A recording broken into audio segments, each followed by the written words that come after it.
আজকে সানডে, তো তোমরা দেখলেই আগে বানালাম বাঁধাকপির তরকারি, এখন বানাবো মাছের ঝোল। পাতলা করে মাছের ঝোল বানাবো, তার জন্য এখানে মাছগুলোকে ভেজে রেখে নিয়েছি। আদা মানে বেটে না, থেতো করে নিয়েছি, যেহেতু শুধু আদা দেবো তাই মিক্সারে বাটুনি আমি থেতো করে নিয়েছি। আর এখানে নিয়েছি আলু, আর এখানে নিয়েছি পেঁয়াজ আর কাঁচা লঙ্কা দেবো। এখানে নিয়ে নিয়েছি কাঁচা লঙ্কা আর লবণ হলুদ যা যা লাগে, ব্যাস। এবার কড়াইতে আমি একটুখানি লবণ আর একটু হলুদ দিয়ে দিয়েছি। এবার এর মধ্যে কেটে রাখা যে আলুগুলো আছে, সেই আলুগুলোকে দিয়ে ভালো করে ভেজে নেব। আলুগুলো দিয়ে দিয়েছি, এবার আলুগুলোকে একটু হালকা করে ভেজে নেব। যেহেতু মাছের ঝোল করছি তাই আলুগুলো একটু লম্বা লম্বা করে কেটেছি, এটা কিন্তু দেখতে বেশ ভালো লাগে। আর আলু ভাজা হয়ে গেছে, তুলে রেখেছি। এবার ওই তেলের মধ্যেই আমি এখানে দিয়ে দিচ্ছি জিরে ফোড়ন।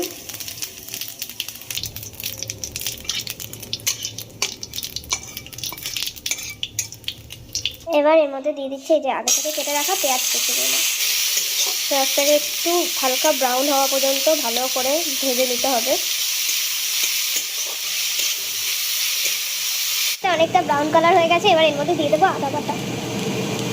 আদা বাটা দিয়ে আর দিচ্ছি হলুদটাও পরিমাণ মতন, আর এর মধ্যে একটু দিয়ে দেবো লবণ পরিমাণ মতন।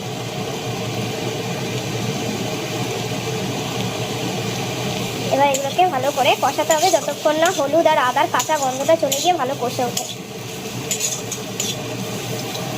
তোমরা আমার মাছের ঝোলের এরকম রেসিপি আগেও দেখেছো, পাতলা করে একদম ঝোল। তখন কালো জিরে দিয়ে করেছিলাম, এখন জিরা ফোড়ন দিয়েছি। নর্মালি এরকম ঝোলই আমি রান্না করি বাড়িতে যখন।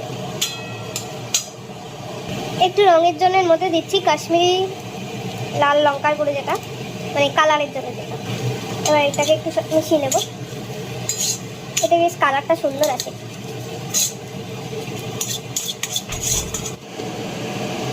দেখো বেশ অনেকটা তেল ছেড়ে এসছে। এবার এর মধ্যে আমি এখানে জলটা দিয়ে দেবো।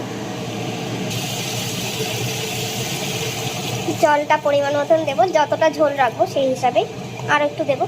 যেহেতু আলু আছে সেই জন্য ফুটতে ফুটতে অনেকটাই ঝোল টেনে নেয়, সেই জন্য আমি একটু জলটা বেশিই দিলাম এখন। এই পর্যায়ে একটু লবণটা একটু চেক করে নেবে। মিশিয়ে দিলাম। একটু ফুটে উঠলে এর মধ্যে আমি ভেজে রাখা আলুগুলো দিয়ে দেবো।